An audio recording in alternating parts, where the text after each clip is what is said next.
Iran के supreme leader Ali Khamenei की मृत्यु के बाद पूरी दुनिया के सामने सबसे बड़ा सवाल यही है कि अब ईरान का अगला लीडर कौन होगा। क्योंकि ईरान में लीडरशिप सिस्टम एक अलग तरीके से काम करती है, जिसका नाम है विलायते फकीह। इस सिस्टम के अनुसार ईरान में सबसे पावरफुल राष्ट्रपति नहीं होता है, बल्कि सुप्रीम लीडर होता है। सुप्रीम लीडर का आर्मी, डिफेंस, बजट, हर चीज पे सुप्रीम अथॉरिटी होती है, यानी कि फाइनल डिसीजन वही लेता है। इस वजह से इस पोजीशन को ज्यादा देर तक खाली नहीं छोड़ा जा सकता है। इसलिए ईरान बहुत जल्दीबाजी कर रहा है इस पोजीशन को भरने में। तो चलिए देखते हैं कि इसकी प्रोसेस क्या है और कौन हो सकता है ईरान का अगला सुप्रीम लीडर। तो दोस्तों लेक्चर में अंत तक बने रहेंगे, क्योंकि एक एक पॉइंट पे हम बात करने वाले हैं डिटेल में। और जो भी दोस्त एस्पिरेंट यहां पर नए हैं, प्लेटफॉर्म को सब्सक्राइब जरूर कर लीजिएगा दोस्तों। तो देखिए दोस्तों, व्हाट हैपेंड, हुआ क्या है। तो थोड़ा कहानी आप लोगों को मैं समझाता हूं कि ईरान के ऊपर इजराइल और यूएस ने अटैक किया है साथ में मिलकर। कंबाइंड अटैक आप लोगों को दिखाई देगा बच्चों, कंबाइंड अटैक। और यहां पे कंबाइंड अटैक किसने किया है? तो इजराइल ने किया है और यूएस ने किया है। ठीक है बच्चे, किसके ऊपर किया है? तो ईरान के ऊपर अटैक कर दिया है। एकदम यूं धुआंधार जेट से, बॉम्ब से, मिसाइल से, खूब धुआंधारी एकदम से अटैक, ऐसे कि मतलब तहस नहस ही कर दिया है तकरीबन ईरान को। अब उसी अफरा तफरी, तहस नहस जंग के दौरान ईरान का एक सुप्रीम लीडर, जो राष्ट्रपति के भी ऊपर होता है पद, उसकी मृत्यु हो चुकी है। और नाम क्या है उनका? अली खामनेई उनका नाम है। अब जैसे ही सुप्रीम लीडर की मृत्यु हो जाती है तो ईरान में खलबली मच जाती है। इस पोजीशन को ज्यादा समय तक खाली तो छोड़ नहीं सकते, जैसा कि मैंने आप लोगों को बताया है। तो यहां पे कौन इस चेयर पे बैठेगा, कौन इस पोजीशन पे बैठेगा? तो एक टेम्परेरी लीडरशिप अनाउंस किया जाता है, एक टेम्परेरी लीडरशिप, याद रखेगा आप लोगों को। उस टेम्परेरी लीडरशिप को हम लोग क्या बोलते हैं? Leadership council. यानी कि लीडरशिप काउंसिल तब तक जो सुप्रीम लीडर का पद संभालेगी जब तक कि वाकई में कोई नया सुप्रीम लीडर नहीं आ जाता है। इसमें 3 मेंबर होते हैं और इन 3 मेंबर में सबसे इंपॉर्टेंट जो आपको दिखाई देगा बच्चों, वो अलीरेजा अराफी सर हैं। कौन? अलीरेजा अराफी। और ये एक क्लेरिक है। क्लेरिक का मतलब क्या होता है? जो धर्म गुरु होते हैं उन्हें क्लेरिक कहा जाता है। और ये धर्म गुरु हैं, बहुत बड़े स्कॉलर हैं, बहुत बड़े ऑथर भी हैं। शिया मुस्लिमों के लिए इन्होंने बहुत सारी किताबें भी लिखी हैं। ठीक है बच्चे, तो याद रखना। अब लीडरशिप किसके हाथ में है? तो लीडरशिप काउंसिल के हाथ में है। ये रहे आपके अलीरेजा अराफी। ठीक है बच्चे, चलिए आगे देख लेते हैं। Who is Alireza Arafi? जैसा कि मैं आपको बता चुका हूं, शिया क्लेरिक है, कि शिया मुस्लिमों के लिए बहुत सारे कार्य करते हैं, शिया मुस्लिम के फॉलोअर हैं। और ये असेंबली ऑफ एक्सपर्ट के डेप्यूटी चेयरमैन भी हैं। अभी असेंबली ऑफ एक्सपर्ट क्या होता है? जैसे कि हमारे यहाँ पे लोकसभा है ना बच्चे, लोकसभा बहुत सारे जो मेन डिसीजन लेती है, वैसे एक असेंबली ऑफ एक्सपर्ट होती है। इनके यहाँ पे 88 लोग होते हैं और इसमें आम जनता लीडर चुनती है। आम जनता क्या करती है बच्चों? लीडर चुनती है। आम जनता लीडर चुनती है और इनको बिठाती है। और ये लोग क्या करते हैं? ये लोग सिलेक्ट करते हैं, जो मैंने आपको लीडरशिप काउंसिल बताई 3 बंदों की, वो यानी कि इन 28 बंदों को कौन चुनता है? जनता चुनती है। और ये 28 बंदे किनको चुनते हैं? तो लीडरशिप काउंसिल के 3 बंदों को चुनते हैं। ठीक है बच्चे, तो ये असेंबली ऑफ एक्सपर्ट के भी डेप्यूटी चेयरमैन रह चुके हैं। उसके बाद आप देखोगे गार्डियन काउंसिल के भी एक्सपर्ट रह चुके हैं। गार्डियन काउंसिल का मतलब क्या होता है? ये गार्डियन काउंसिल के मेंबर कौन, मेंबर जो होते हैं, ये किसको चुनते हैं? रिकमेंड किसको करता है? 88 लोगों को। जैसे कि 88 लोग तो इलेक्ट होकर चुन के आते हैं ना, लेकिन पार्टिसिपेट तो बहुत सारे लोग करते होंगे इलेक्शन में। तो सारे के सारे लोगों को रिकमेंड कौन करता है? गार्डियन ऑफ काउंसिल रिकमेंड करता है। क्लियर बच्चे, यहाँ पे याद रख लीजिएगा। उसके बाद आप देखोगे इंपॉर्टेंट सारे रोल शिया मुस्लिमों से रिलेटेड इन्हीं के पास है, तो बहुत बड़ा रोल प्ले ये करते हैं। और ये आगे चल के, अभी तो देखिए 3 मेंबर जो है लीडरशिप काउंसिल में, उनमें से एक है, लेकिन आगे चल के आप देख लिया, पॉसिबल है भाई साहब, पॉसिबल है कि परमानेंटली यही सुप्रीम लीडर बन जाएं। ठीक है बच्चे, चलिए आगे देखते हैं। ईरान की लीडरशिप काउंसिल जो है उसका सिलेक्शन कैसे होता है और उसमें क्या क्या प्रोसेस, सारी सारी चीजों को हम लोग देखते हैं। तो देखिए 3 बंदे मैंने आपको बताया। तो राष्ट्रपति देखिए मसूद पजेश्कियन राष्ट्रपति हैं, ये भी उसमें शामिल हैं। चीफ जस्टिस जो है आप देखोगे, ठीक है, गुलाम हुसैन मोसेनी इजी जो है चीफ जस्टिस हैं और जूरिस्ट मेंबर है अलीरेजा अराफी। सबसे इंपॉर्टेंट अलीरेजा अराफी जी ही आपको यहाँ पे दिखाई देंगे। अब यहाँ पे देखोगे कि जब तक कि कोई नया सुप्रीम लीडर नहीं आ जाता है तब तक यही तीन लोग पूरा वो पद संभाल के रखेंगे। अब देखिए सुप्रीम लीडर इतना ज्यादा पावरफुल क्यों होता है, क्यों इतना ज्यादा इसको शक्तियां मिली हुई हैं। सबसे पहले देखिए कि ईरान की हाईएस्ट अथॉरिटी होती है, यानी कि सारे इंपॉर्टेंट डिसीजन यही लेता है। दूसरा, जिस तरीके से राष्ट्रपति होता है हमारे आर्म्ड फोर्सेस की चीफ होते हैं, उसी तरीके से आप यहां पे देखोगे कि कमांडर इन चीफ होता है ये जो सुप्रीम लीडर होता है। आर्मी, एयरफोर्स, नेवी, यानी ईरान की आर्मी, एयरफोर्स, नेवी सभी सभी का ये चीफ होता है। तो जाहिर सी बात है इसके पास आर्म फोर्सेस का भी कंट्रोल दिखाई देगा आपको, ठीक है। उसके बाद इस्लामिक रिवोल्यूशनरी गार्ड कॉर्प्स, इस्लामी रिवोल्यूशनरी गार्ड कॉर्प्स आप लोग देखोगे ये एक पैरेलल आर्मी है ईरान की, यानी कि एक आर्मी तो है, एक पैरेलल साथ में और आर्मी चलती है, उसका भी कंट्रोल उसी के पास है।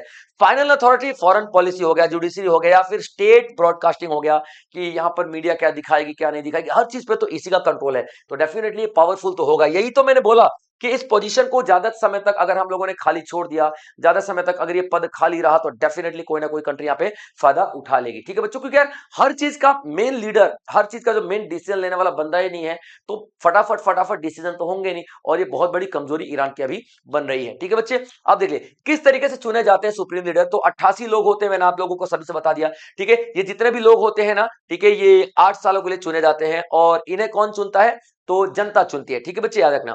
और इनको रिकमेंड कौन करता है, तो गार्डियन काउंसिल करती है, जैसा कि मैं आप लोगों को बता चुका हूं। तो जो असेंबली है, असेंबली ऑफ एक्सपर्ट, जिस तरीके से लीडर को बनाती है, सुप्रीम लीडर को हटाने का भी इसका अधिकार है, ठीक है बच्चे। यानी कि ओवरऑल देखोगे तो वोटिंग कौन डालता है, तो assembly of expert he voting डालती है, ठीक है। थोड़ा हिस्ट्री देख लेते हैं कि ये जो पद था, ये जो पोजीशन था, जैसे मैं आपको फर्स्ट लाइन में ही बता दिया था, ठीक है, कि एक सिस्टम होता है यहाँ पे। सिस्टम आप लोग ईरान में देखोगे, उस सिस्टम को हम लोग क्या बोलते हैं, विलायते फकी, ठीक है बच्चे, क्या बोलते हैं, विलायते फकी, विलायत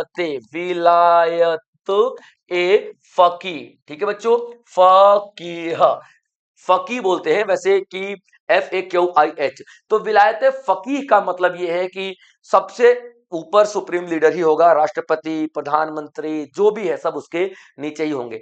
तो अभी तक जो विलायत फकीह का जो सिस्टम था, किसने शुरुआत की थी, तो ये देखो रूहोल्ला खोमनेनी ने, ठीक है बच्चों, ये रूहोल्ला खोमनेनी ने, ठीक है, याद रखना, खोमेनी ने, रूहोल्ला खोमेनी, ये 1979 में सुप्रीम लीडर बने थे और 10 साल तक रहे थे, यानी कि 89 तक 10 साल रहे थे। ये पोजीशन इन्होंने ही, ये वाला सिस्टम जो था विलायत फकी, इन्होंने ही लॉन्च किया था कि भैया हर चीज के ऊपर एक सुप्रीम अथॉरिटी होना चाहिए, और वो ये देखेगा कि पूरा जो सिस्टम है इस्लामिक तरीके से चल रहा है कि नहीं चल रहा है, चाहे वो आर्मी हो, डिफेंस हो, बजट हो, हर चीज, ठीक है बच्चे।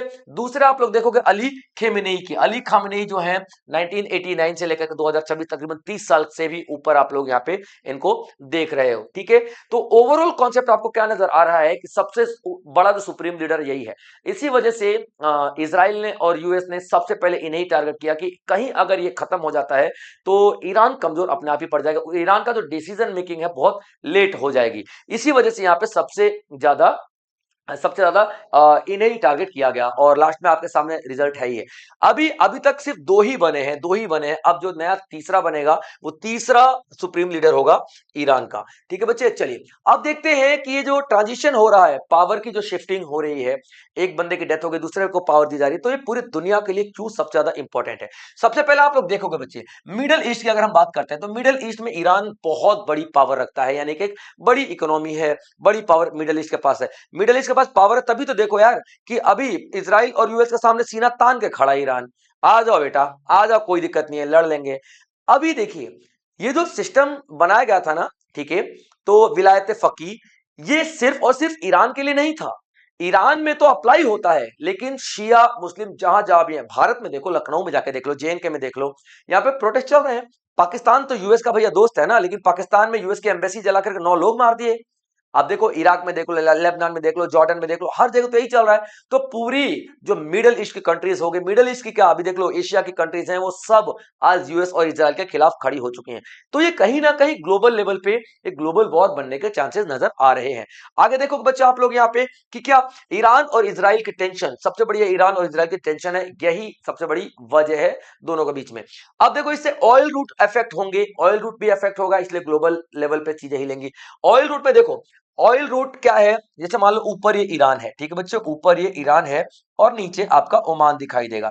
बीच से गुजरता है स्ट्रेट ऑफ हॉर्मुज, ठीक है बच्चे, बीच से क्या गुजरता है, स्ट्रेट ऑफ हॉर्मुज गुजरता है, ठीक है बच्चों, स्ट्रेट ऑफ हॉर्मुज गुजरता है बीच से। अब ये स्ट्रेट ऑफ हॉर्मुज इतना बड़ा रास्ता है कि भैया तकरीबन इस पे आप देखोगे 25 से लेकर के 30% के आसपास आपको जितना भी इंपोर्ट दिखाई देगा तेल का, इसी रास्ते से दिखाई देगा। उसके बाद भारत का तकरीबन 40% तेल यहीं से आता है, 80% के आसपास एलएनजी यहीं से आता है, पूरे एशिया का 70% के आसपास यहीं से इंपोर्ट होकर के आता है तेल। अगर ये रास्ता ईरान ने ब्लॉक किया या चोक किया, जैसे कि कुछ दिन पहले किया भी था ईरान ने, बोला भी था कि भैया मैं तो मिलिट्री एक्सरसाइज कर रहा हूं इसलिए ये ब्लॉक कर रहा हूं, हालांकि ये मिलिट्री एक्सरसाइज नहीं थी, वो तो सिर्फ दिखाना था कि मिलिट्री एक्सरसाइज कर रहा हूं, बाकी मेन था पूरी दुनिया को मैसेज देना कि भाई हम कमजोर नहीं है, हमको हमको आप लोग कमजोर मत समझो। तो यहाँ पे आप लोग क्या देखोगे, ठीक है, अगर ईरान ने स्टेट ऑफ हॉर्मुज को कंट्रोल कर लिया, यानी कि कंट्रोल में तो है ही बट ब्लॉक कर दिया, चोक कर दिया, तो जाहिर सी बात अब ये पूरी दुनिया में ट्रेड वॉर शुरू हो जाएगी और यहाँ पे ऑयल के प्राइसेस बहुत ज्यादा बढ़ जाएंगे। और ऑयल वो चीज है, अगर ऑयल की कीमत बढ़ी किसी देश में तो जाहिर सी बात है बच्चों यहाँ पे पूरी चीजों की कीमत बढ़ जाती है, यानी कि महंगाई आ जाती है, क्योंकि हर चीज तो तेल के जरिए एक जगह से दूसरी जगह जाएगी ना भाई, गाड़ी में तो तेल ही लगता है। क्लियर बच्चों, अब यहाँ पे आप देखोगे ये पूरी जो सिस्टम आपको नजर आ रहा है, इससे एक प्रॉक्सी वॉर शुरू हो जा रही है। प्रॉक्सी वॉर क्या होता है कि मैं तो नहीं लड़ूंगा लेकिन अंदर ही अंदर कुछ दीमक छोड़ दूंगा आप लोगों के देश में, जैसे कि लेबनान हो गया, सीरिया हो गया, यमन हो गया, यहां पर ईरान बहुत ज्यादा एक्टिव है, खुद नहीं प्रॉक्सी वॉर के जरिए। जैसे कि देखो यहाँ पे आप लोग देखोगे हिजबुल्लाह की बात कर लेते हैं, ठीक है बच्चों, हिजबुल्लाह की बात कर लेते हैं, हिजबुल्लाह हो गया, उसके बाद आप लोग देखोगे हूथीज हो गए, हूथीज हो गए, उसके बाद आप लोग देखोगे हूथीज हो गए, उसके बाद आप देखोगे हमास हो गया। ये सब किसके हैं भाई साहब, ये सब ईरान के ही हैं, ये सब ईरान के ही हैं, ईरान के ही जो हथियारबंद संगठन है, जो अलग अलग देशों में जाकर के प्रॉक्सी वॉर करते हैं। ईरान इशारा करता है, ठीक है छू, तो ये जाके छू करके आ जाते हैं। ठीक है बच्चे, तो आप देखोगे पूरी दुनिया इस चीज से अफेक्ट हो रही है। बट सबसे बड़ा सवाल ये है कि कौन बनता है अगला ईरान का लीडर, क्योंकि जैसे ही वो ईरान का लीडर बनेगा उसको डबल खतरा भी रहेगा और उसको डबल वैल्यू भी मिलेगी, क्योंकि पूरी दुनिया के सामने अब ये पद आ चुका है सुप्रीम लीडर। ये इतना ज्यादा बड़ा थोड़ी था दुनिया के सामने, जैसे मैं आप लोगों को पढ़ा रहा हूं तो आप लोगों को शायद बहुत कमों को पता होगा कि सुप्रीम लीडर इतना बड़ा पद था जो कि पूरी दुनिया को हिला सकता है, पूरी दुनिया के शिया के मुस्लिमों को हिला सकता है। ठीक उसी तरीके जैसे खिलाफत आंदोलन हुआ था ना भाई साहब, तब अंग्रेजों के टाइम पे तो टर्की का जो खलीफा था उसको पद से उतार दिया गया था, कोई खलीफा नहीं, कुछ भी नहीं, अंग्रेजों ने बोल दिया था, पूरे अंग्रेज के खिलाफ पूरी दुनिया के मुस्लिम खड़े हो गए थे। वही सिस्टम यहाँ पर भी आप लोगों को देखने के लिए मिलेगा। तो दोस्तों ये था हमारा आज का सेशन, आई होप आप लोगों ने एंजॉय किया होगा और नोट्स जरूर बनाए होंगे।